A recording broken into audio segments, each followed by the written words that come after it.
नमस्कार, जनता टेलिभिजनको खेलकुद सम्बन्धी कार्यक्रम स्पोर्ट्स विकमा स्वागत छ। म राधिका गेलाल। स्पोर्ट्स विकमा हामी साताभर देश र देशबाहिर भएका खेलकुद गतिविधिबारे चर्चा गर्छौँ। हामी जितको कथा मात्र भन्दैनौँ, हारको कारण पनि खोतल्छौँ। हामी समस्या मात्र उठाउँदैनौँ, सम्भावित समाधान पनि बताउँछौँ। कार्यक्रम स्पोर्ट्स विकमा नेपाल क्रिकेट सङ्घ क्यानको मङ्गलबार चितवनमा बसेको बोर्ड बैठकले विभिन्न निर्णय गरेको छ।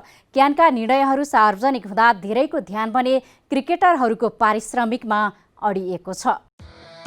नेपाल क्रिकेट सङ्घ क्यानको चितवनमा बसेको बोर्ड बैठकले विभिन्न निर्णय गरेको छ। क्यानका निर्णयहरू सार्वजनिक हुँदा धेरैको ध्यान भने क्रिकेटरहरूको पारिश्रमिकमा अडिएको छ। क्यानले सन् 2020 को नयाँ सम्झौता अनुसार 19 जना महिला र 18 जना पुरुष खेलाडीहरूको श्रेणी वर्गीकरण गरेर सार्वजनिक गरेको छ। पुरुष खेलाडीहरूको ए श्रेणीमा रहेका खेलाडीहरूको पारिश्रमिक 50,000, बी श्रेणीका खेलाडीको 40,000 र सी श्रेणीका खेलाडीको 30,000 रहेको छ। पुरुष खेलाडीहरूले यसअघिदेखि पारिश्रमिक पाउँदै आएका थिए। समयमै पारिश्रमिक रकम नपाए पनि एकमुष्ट रूपमा उनीहरूको हातमा रकम पर्दै आएको थियो। बैठकले 2020 को जनवरीदेखि नै महिला र पुरुष दुवै खेलाडीलाई पारिश्रमिक दिने निर्णय गर्यो। पुरुषको सी श्रेणीमा रहने खेलाडीको भन्दा पनि 50% कम पारिश्रमिक महिलाको ए श्रेणीका खेलाडीलाई दिने निर्णय गरिएको छ। महिलाको बी श्रेणीकाले 12,000 र सी श्रेणीकाले 10,000 प्राप्त गर्नेछन्। 13 वर्षको लामो सङ्घर्षपछि महिला खेलाडीहरूले पनि मासिक पारिश्रमिक पाउने भएका हुन्। पुरुष र महिला खेलाडीको पारिश्रमिकमा विभेद भएको भन्दै सर्वत्र विरोध भएपछि क्यानले परिमार्जन गर्न सक्ने जनाएको छ। यो सँगै क्यानले असोज 28 गते साधारण सभा गर्ने निर्णय पनि गरेको छ। बैठकले 21 दिने सूचना निकालेर असोज 28 गतेका लागि साधारण सभा गर्ने निर्णय गरेको हो। क्यानको सम्झौतामा रहेका महिला र पुरुष खेलाडीको जीवन बिमा गर्ने निर्णय पनि क्यानले गरेको छ। यसका लागि कोषाध्यक्ष रोशन सिंहको संयोजकत्वमा 3 सदस्यीय समिति बनाएको छ, जसको सदस्यमा दुर्गाराज पाठक र छुम्बी लामा रहेका छन्। यो समितिले 7 दिनभित्रमा योजना बनाएर प्रक्रिया अगाडि बढाउने बताइएको छ। नयाँ प्रशिक्षकका विषयमा केही दिनमा टुङ्गो लाग्ने बताइएको छ। प्रशिक्षकका साथै जनरल म्यानेजर, क्रिकेट व्यवस्थापक, फाइनान्स म्यानेजरका लागि खोलिएको आवेदनको अन्तिम मिति बुधबार सकिँदैछ। क्यानले मक्सिरमा महिला र पुरुष दुवैको राष्ट्रिय प्रतियोगिता गर्ने भएको छ। अन्तर्राष्ट्रिय क्रिकेट परिषद आइसिसीले तोकेको टाइमलाइन अनुसार मङ्सिरभित्र महिला र पुरुष दुवैको राष्ट्रिय प्रतियोगिता अनिवार्य गर्नुपर्नेछ। कोरोना भाइरसका कारण करिब 6 महिनादेखि नेपाली खेलकुद गतिविधि ठप्प भए पनि खेलकुदका सङ्घमा हुने गतिविधिले भने हलचल मचाइरहेका छन्। एन्फाले कर्मचारीको पारिश्रमिक बढाउने तयारी गरिरहँदा खेलाडीहरूको पारिश्रमिक वृद्धिको माग पनि जोरदारका साथ उठेको छ। कोरोना भाइरसको महामारीका कारण करिब 6 महिनादेखि नेपाली खेलकुद गतिविधि ठप्प भए पनि खेलकुदका संस्थामा हुने गतिविधिले भने हलचल मचाइरहेका छन्। राष्ट्रका लागि खेल्ने खेलाडीको पारिश्रमिकका विषयमा भन्दा पनि कर्मचारीको तलब वृद्धि गर्ने विषयले यति बेला अखिल नेपाल फुटबल महासङ्घमा तरङ्ग पैदा गरेको छ। एन्फाका तत्कालीन अध्यक्ष गणेश थापाले 2052 सालमा एन्फा अध्यक्षमा निर्वाचित भएपछि खेलाडीलाई तलब दिन सुरुवात गर्नुभएको थियो। उहाँले सुरुवाती चरणमा 1500 तलब दिन सुरु गरेर आफ्नै कार्यकालमा 15,000 सम्म पुर्याउनु भएको थियो। भ्रष्टाचारको आरोपमा थापा फिफाबाट प्रतिबन्धमा परेपछि एन्फाको नेतृत्वमा नरेन्द्र श्रेष्ठ हुँदै अहिले कर्मा छिरिङ शेर्पा कार्यभार सम्हालिरहनु भएको छ। तर लामो समय बितिसक्दा समेत खेलाडीको तलब बढ्न सकेको छैन।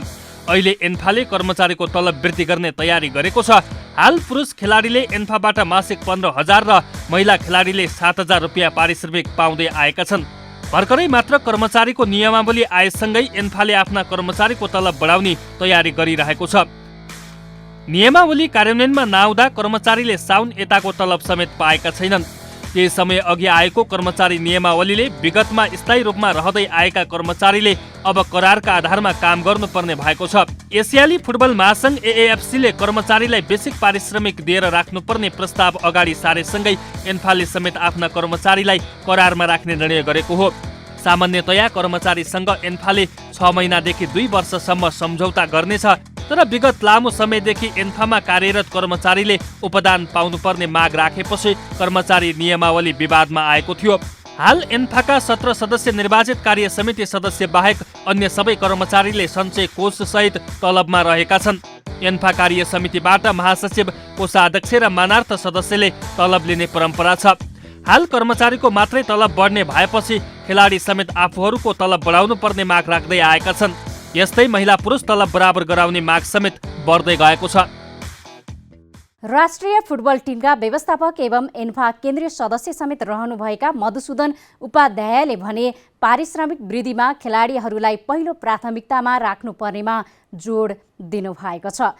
प्रस्तुत छ उहाँसँग गरिएको कुराकानी। स्वागत छ यहाँलाई कार्यक्रम स्पोर्ट्स विकमा। धन्यवाद हजुर।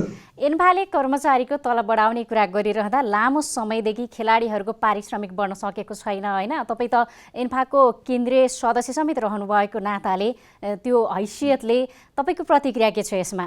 यसमा चाहिँ नि कर्मचारीहरू पनि आफ्नो लामो समयदेखि एन्फामा कार्यरत रहनुभएको छ। उहाँहरूको पनि निकै समय हामी आइसकेपछि पनि उहाँहरूको लामो समयदेखि उहाँहरूको तलब बढ्न सकेको थिएन र उहाँहरूको स्तर अनुसार, उहाँको योग्यता, उहाँको कार्यक्षेत्र अनुसार उहाँले पारिश्रमिक पाइरहनु भएको थिएन र प्रसङ्गवश अहिले यसरी बाहिर आउँदै गर्दा खासमा भन्नुपर्दाखेरि हामीले प्राथमिकता खेलाडीलाई नै राखेका छौँ र खेलाडी सँगसँगै हामीले हाम्रो अब कार्य समितिको बैठक पनि बस्छ, यो विषयमा निर्णय पनि गर्छ। अहिले बाहिरी रूपमा यस विषयमा ओर्काहरू छलफलहरू एक आपसमा प्रशासनबाट, एन्फा प्रशासनमा यस विषयमा छलफल र चर्चाहरू माथिल्लो आफ्नो लेभल अनुसारको उहाँले छलफल पनि गरिरहनु भएको छ र हामीहरूले पनि यस विषयमा मैले खेलाडीहरूको प्रसङ्गमा चाहिँ नि कुरा राख्ने क्रममा चाहिँ नि प्राथमिकता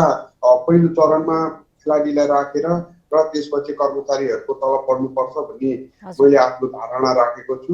एन्फाले कर्मचारी त्यो खेलाडीहरूको तलब वृद्धिका लागि सरकारले पनि केही गरोस् भनेर यस्ता विषयमा सरकारलाई घचघचाउने, सरकारलाई प्रस्ताव गर्ने चाहिँ एन्फाले गरेको छ कि छैन?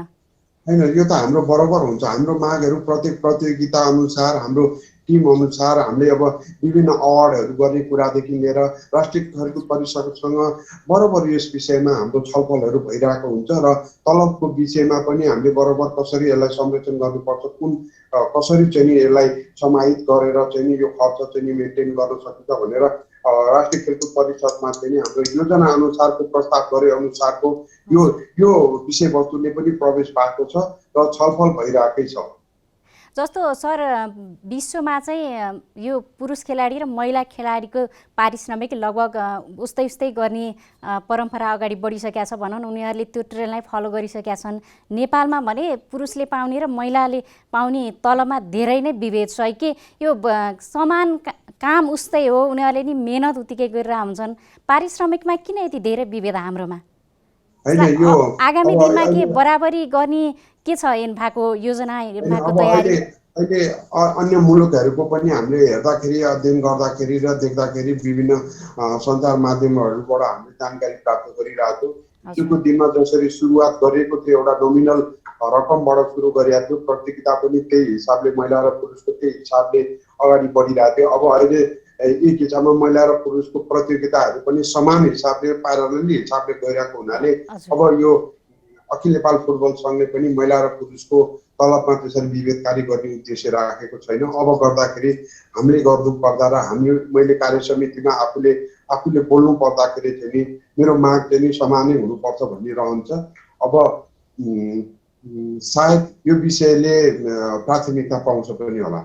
कति जति बढाइन्छ कि भन्न सकिन्छ? जस्तो यो रकमको विषयमा ठ्याक्क यति भन्दा पनि अहिले भइरहेकोबाट केही हदसम्म आफ्नो आर्थिक पाटोलाई सबै हिसाबले आर्थिक पक्षलाई पनि हेरेर भन्नुपर्ने हुँदाखेरि तलब बढ्दाखेरि तलब बढ्छ, समान बढाउनको लागि मेरो आवाज रहनेछ र कति बढ्छ भन्ने कुरामा चाहिँ यो आर्थिक र फाइनेन्सियल पार्ट भन्नाले चाहिँ मैले ठ्याक्कै रकममा तोकेर भन्न खोज्दाखेरि नमिल्न नि सक्छ। अब हामी कार्य समितिमा सचिवालयले यो प्रस्तावमा कार्यालयले प्राथमिकता पाउँछ र यसमा मेरो प्रस्तुति र मैले भन्नु पर्दाखेरि समान तलब र वृद्धिको विषयमा मैले जोरदार आवाज उठाउनु छु उठाउने छु। रकमको हिसाबमा मैले यति नै भनेर ठ्याक्कै भन्न चाहिँ सक्दिनँ। हजुर हजुर अब तपाईँ त यो राष्ट्रिय टिमको व्यवस्थापक समेत हुनुहुन्छ होइन? लामो समयदेखि नेपालमा कोरोनाका कारण खेलकुद गतिविधि ठप्प नै छ।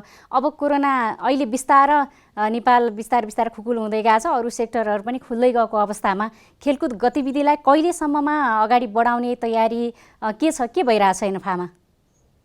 होइन, अब यस विषयमा हामीले प्रशिक्षण सुरु गर्ने र यो वर्ल्ड कप क्वालिफाइङको होम म्याचहरू सुरु गर्ने भनेर नेपाल सरकारसँग हामीले प्रस्ताव पनि राखिसकेका थियौँ र बिचमा सङ्क्रमणले बढेको र त्यसैलाई मध्यनजर गरेर नेपाल सरकारले पनि प्रतियोगिताहरू अहिले कुनै पनि प्रशिक्षणहरू नगर्नु भनेर आदेश जारी भइसकेपछि र अहिले जुन हिसाबले सबै क्षेत्र खुल्दै बिस्तारै क्रमिक रूपमा चाहिँ चलायमान हुँदै गएको अवस्थामा हामीले पुनः राष्ट्रिय खेलकुद परिषद राष्ट्रिय खेलकुद परिषदलाई अब प्रशिक्षण र खेलकुद फुटबललाई चाहिँ चलायमान बनाउनु पर्छ भनेर प्रस्ताव हामीले छलफल अध्यक्ष लगायत सबैको उहाँसँग बैठक पनि बसिसक्नु भएको छ र पत्राचार पनि भइसकेको छ र विभिन्न देशहरूले हामीलाई चाहिँ फ्रेन्डली म्याचको लागि पनि रिक्वेस्ट गरिरहनु भएको हुनाले र जनवरी पछि हाम्रो वर्ल्ड कप क्वालिफाइङ राइडको नीति पनि तय हुन लागेको हुनाले त्यसैको तयारी स्वरूप हामीले अब प्रशिक्षण सुरु गर्नुपर्छ र अब खेलकुदलाई चाहिँ चलायमान बनाउनु पर्छ भन्ने हिसाबले हामीले यस विषयमा हाम्रो पत्रचार र भेटघाटदेखि लिएर छलफल मिटिङहरू चलिरहेको छ निरन्तर रूपमा। अब यो क्याबिनेटबाट गर्ने निर्णय भएको हुनाले सम्बन्धित मन्त्रालय मार्फत यो प्रस्ताव जानेमा हामीले आशावादी छौँ। जस्तो अब नेपाली खेलकुद गतिविधि चाहिँ अब यो त अभ्यासका कुराहरू भयो, अब छनौट खेलकै अभ्यासको प्रशिक्षण हुन सकिरहेको छैन। अब नेपालको खेलकुद गतिविधि चाहिँ कहिलेदेखि सञ्चालन होला, के छ?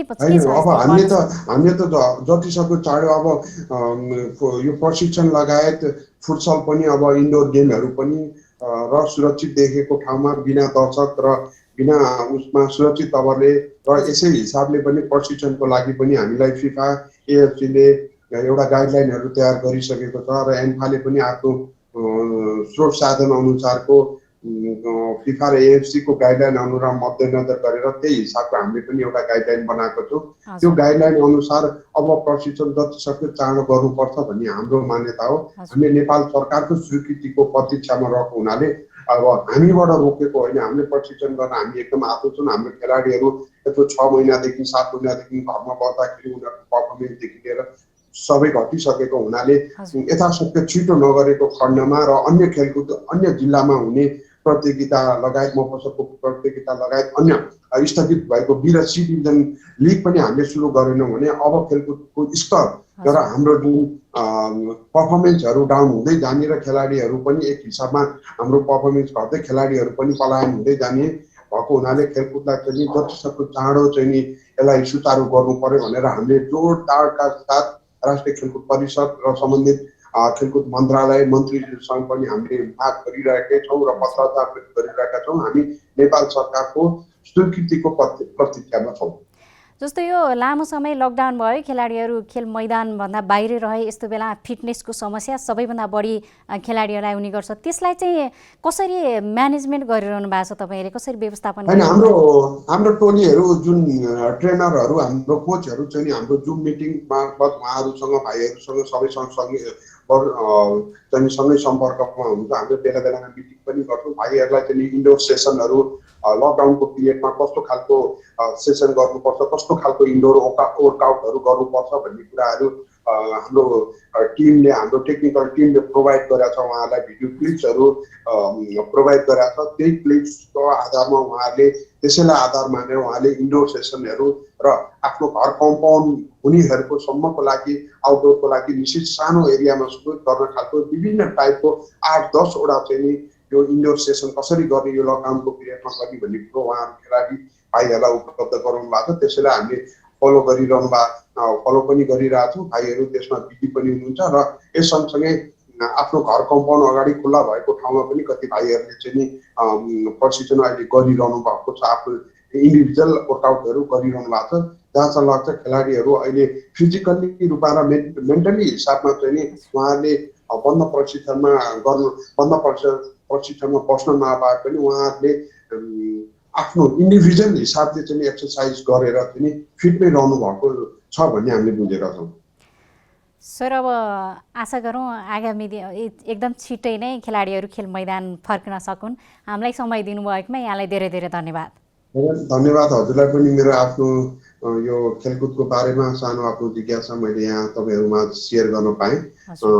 आशा गरौँ हामीले पनि चाँडै नै नेपाल सरकारबाट यो स्वीकृत पाएर हामी खेलकुदलाई, फुटबललाई, विशेष गरी फुटबलको माध्यमबाट खेलकुदलाई चाहिँ चलायमान बनाउने उसमा अभियानमा हामी पनि लागिरहेका छौँ। आशा गरौँ सक्नेभन्दा छिटोभन्दा छिटो नेपाल सरकारले यस विषयमा ध्यान आकृष्ट भएर यसलाई खुल्ला गर्छ भन्ने कुरामा पनि हामी पनि आशावादी हुनु र मलाई यस टेलिभिजनमा बोलाएर मेरो आफ्नो कुरा राख्ने मौका दिनुभयो, यहाँहरूलाई धेरै धेरै धन्यवाद। सरकारले संविधान दिवसको अवसरमा विभिन्न विधाका व्यक्तित्वहरूलाई पदक दिने घोषणा गरेको छ। तीमध्ये खेलकुद क्षेत्रका 19 जनाले पनि विभूषण पाउने भएका छन्। तर नेतृत्व तहका व्यक्ति विभूषणका लागि छनौट हुँदा सरकारले नेपालमै आयोजना भएको 13औं दक्षिण सागमा पदक जित्ने खेलाडीलाई समेट्न सकेन। सरकारले संविधान दिवसको अवसरमा 594 जनालाई विभूषण दिने घोषणा गरेको छ। तीमध्ये खेलकुद क्षेत्रमा योगदान पुर्याएका 19 जनाले पनि विभूषण पाउने भएका छन्। तर नेपालमा सम्पन्न 13औं दक्षिण एसियाली खेलकुद सागमा पदक दिलाउने खेलाडीलाई भने सरकारले दिने पदकले समेट्न सकेन। सोही प्रतियोगिता आयोजना गर्न नेतृत्व भूमिका खेलेका केही पदाधिकारी भने पदक पाउनेमा नाम समावेश भएको छ। नेतृत्व तहका पदाधिकारी पदकबाट विभूषित हुँदा नेपालमा सम्पन्न 13औं सागमा पदक दिलाउने खेलाडी भने पदकबाट टाढा नै रहेका छन्। दक्षिण एसियाकै मेगा इभेन्ट मध्येको सागबाट पदक दिलाउँदै देशको गरिमा उच्च बनाएका खेलाडीलाई पदकबाट सम्मानित नगरिनु खेलाडीलाई उपेक्षा भएको कतिपयको टिप्पणी रहेको छ। राष्ट्रिय तथा अन्तर्राष्ट्रिय खेलाडी संघ NNIPA का अध्यक्ष दीपक श्रेष्ठले गणतन्त्र आएपछि नेपाली खेलकुदलाई बेवास्ता गरेको दुखेसो पोख्नु भएको छ।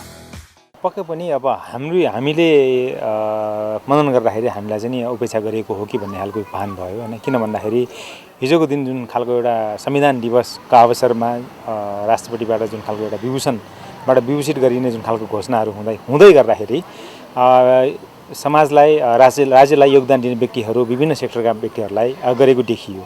त्यसमा अहिले भर्खरै सम्पन्न 13औं दक्षिण एसियाली खेलकुदमा नेपाली खेलाडीहरूले अतुलनीय योगदान पुर्याएको हामीले सबैलाई थाहा छ र खेलाडीहरूले जस्तो खालको एउटा सफलता हासिल गरेका थियो त्यसमा खेलाडी मात्र होइन सारा राज्य नै खुसी भएका थिए हैन। सबै नागरिकहरूले बधाई साटासाट गरेका थिए। ती कारणले गर्दाखेरि पनि साफ गेममा जसरी स्वर्ण पदक जितेका खेलाडीहरू सम्पूर्ण त्यसका हकदार हुन्, लगायत सम्पूर्ण मेडलिस्टहरू पनि त्यो जुन खालको एउटा सम्मानका हक हुन् भन्ने खालको चाहिँ हामीले अपेक्षा गरेका थियौँ। तर हिजोको दिनमा सीमित केही विभागबाट मनोनयन गरेका भनौँ विभागबाट चाहिँ नि सिफारिस गरेका व्यक्ति मात्र पर्यो। सिङ्गो राज्य जो चाहिँ राष्ट्रिय खेलकुद परिषद युवा तथा खेलकुद मन्त्रालयले खेलाडीहरूको नाम सिफारिस गरेको छ भन्ने सुनिए हो। तर त्यो अनुसारको चाहिँ नि सिफारिसमा गरे अनुसारको चाहिँ नि नामहरू कोही कसैलाई पनि विभूषणबाट विभूषित गरिएको जानकारी नपाउँदाखेरि चाहिँ हामीलाई चाहिँ यो अन्याय भएको र चाहिँ नि उपेक्षा गरिएको राज्यले हो कि भन्ने खालको चाहिँ हामीलाई चाहिँ भान भएको हो। मन्त्री परिषदको सिफारिसमा राष्ट्रपति विद्यादेवी भण्डारीबाट 19 जना खेलकुद क्षेत्रका व्यक्तित्वहरू पदक तथा विभूषणबाट विभूषित हुनेछन्। तर खेललाई नै जीवन दिएर राष्ट्रका लागि पदक दिलाउन निरन्तर लागिरहेका खेलाडीलाई सरकारले नै उपेक्षा गरेको भन्दै आलोचना भइरहेका बेला प्रमुख प्रतिपक्षी दल नेपाली कांग्रेसका खेलकुद विभाग प्रमुख मोहन बहादुर बस्नेतले पदक वितरणमा खेलाडीलाई उपेक्षा गर्नु दुर्भाग्य भएको बताउनु भएको छ। अहिले नेपाल सरकारले माननीय राष्ट्रपतिज्यू मार्फत वितरण गरिने यो संविधान दिवसको उपलक्ष्यमा जुन मान पदवीहरू विभूषणहरू वितरण गर्ने कुरा हो।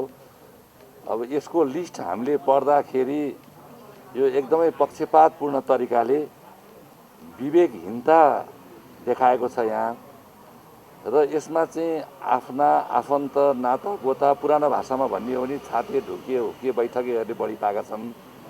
डाक्टर सन्तोष रुइट जस्ता 2-4 जना मान्छे राम्रा मान्छेले पनि पाएका छन्।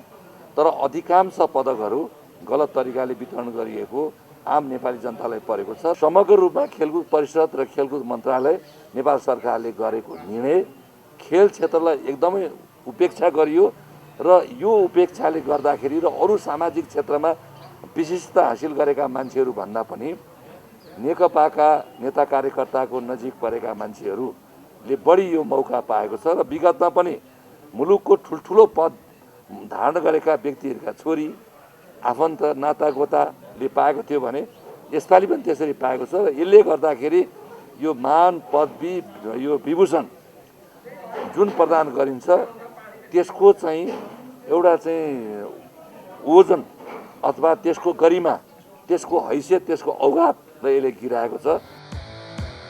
राष्ट्रिय खेलकुद परिषदले 13औं सागका 51 स्वर्ण पदक विजेता र 17 प्रशिक्षकलाई पदकका लागि सिफारिस गरेको थियो, तर एकजना पनि उक्त पदकका लागि राज्यले योग्य ठानेन।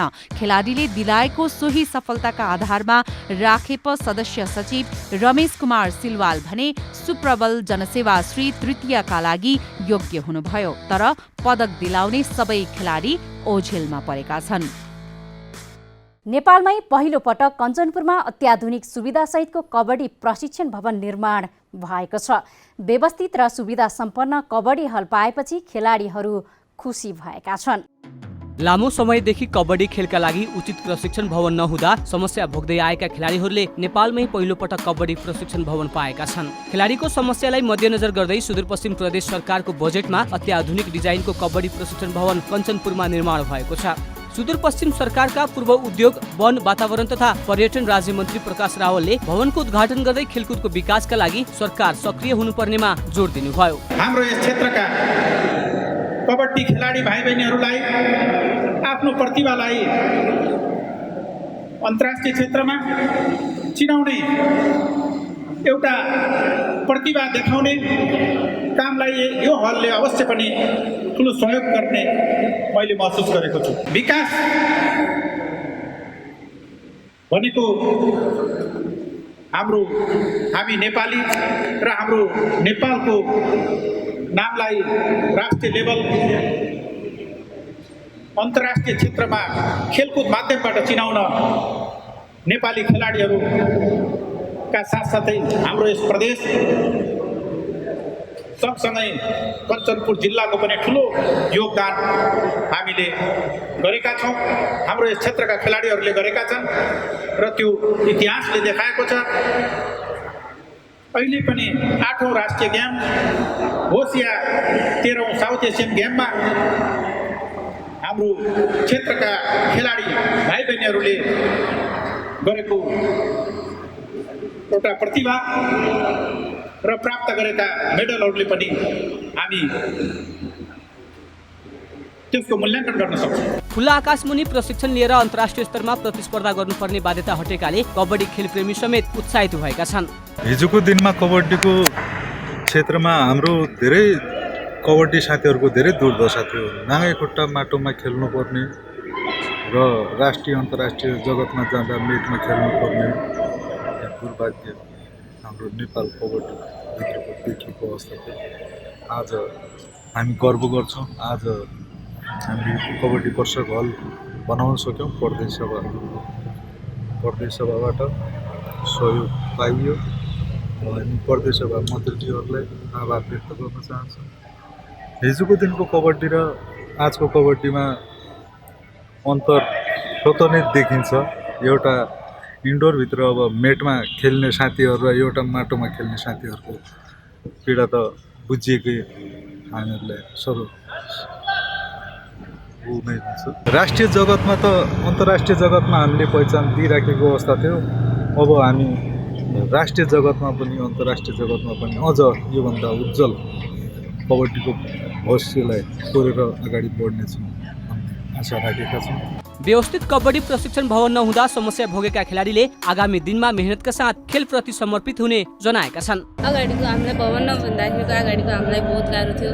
हामीहरू बाटोमा ट्रेनिङ गर्थेँ, अहिले भवन भएपछि अब हामीहरूलाई यहाँ रुम पनि छ, सुत्न राख्ने, यतै बस्ने र अब बेड चाहिएको छ, बेड हुनुपर्छ अनि यही सजिलो हुन्छ।